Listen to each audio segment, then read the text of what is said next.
Hello, my name is Cecil Garcia. I'm going to present my position on whether reconciliation between the British colonies was feasible. The truth is it couldn't because they always wanted to get rid of the British because of their strict laws. The first event occurred in the end of salutary neglect. The British they poorly enforced the Navigational Act, which was an act to regulate the colonial trade and enable the England to tax the colonists. This started to act on the people because the British wanted the colonists to pay because they were getting a lot of money. They absolutely can't reconcile because of the money and the acts they put poorly, but they still affected them. So after they the French wanted to fight versus Britain because of the colonial trade, which led to the 7 Years of War, that the French wanted to trespass to the Virginian lands to get more territory.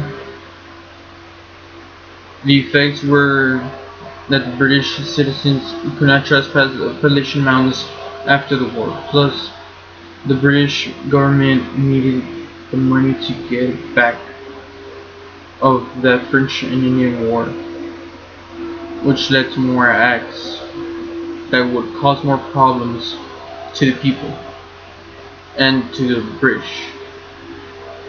Proclamation of 1763 was caused by the 7 Years of War because of King George III that got the French lands, which was up to the Appalachian Mountains, and the colonists could not pass whatsoever to the Indian lands, which they kind of enraged them a little bit because they couldn't get that much land. The another effect of the French and Indian War was that the British wasted the money. The effect, they added more kind of acts, which led to the colonies to get angry. They expected less taxation, but the king put all these acts, the Stamp Act, the Sugar Act, etc., and they rebelled against the British. The Sugar Act was based on taxation on sugar, and the Stamp Act was based on the paper printed on the colonies. With these acts, they wanted to start a rebellion against the British, which led to the Boston Massacre. Was that they were enraged because of the strict laws, the strict acts. So they protested and they threw rocks and snowballs at the soldiers. The effect was that they killed 5 people and 6 people got injured on the protest, which led to let the colonists know about this. They printed out a newspaper about it. The Boston Tea Party. The cause of the Boston Tea Party was the Boston Massacre with the protest. This led to the rebellion of the people that were against the acts that were being forced. Then December 16, 1773, the Sons of Liberty, which was a secret organization that was created by the 13 colonies to protect the rights of the colonists, entered to the Boston Harbor and threw the tea at the ocean to the ocean.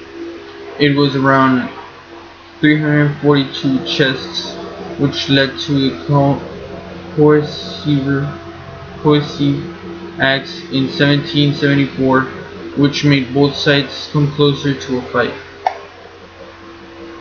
The Battle of Lexington and Concord. The acts were too strict. The colonists protested. They wanted to be free.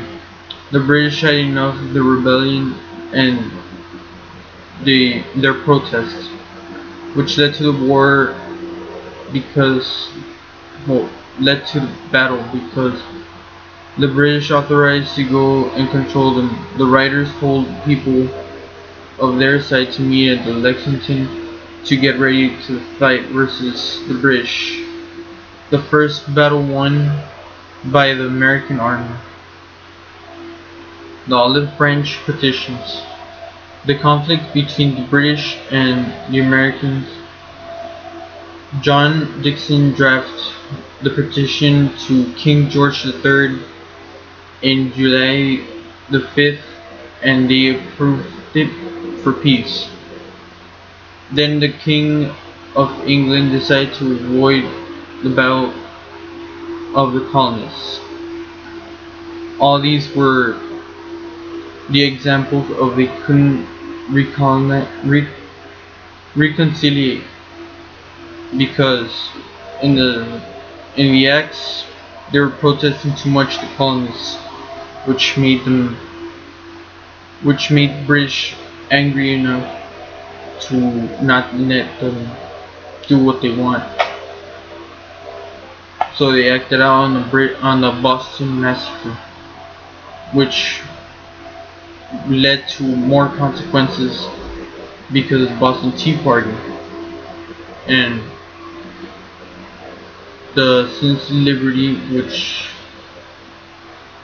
through the 342 chests enraged more the British and caused more fights. Then the Battle of Lexington and Concord was about, and the British couldn't win because they shot the shot around the world. That concludes my presentation.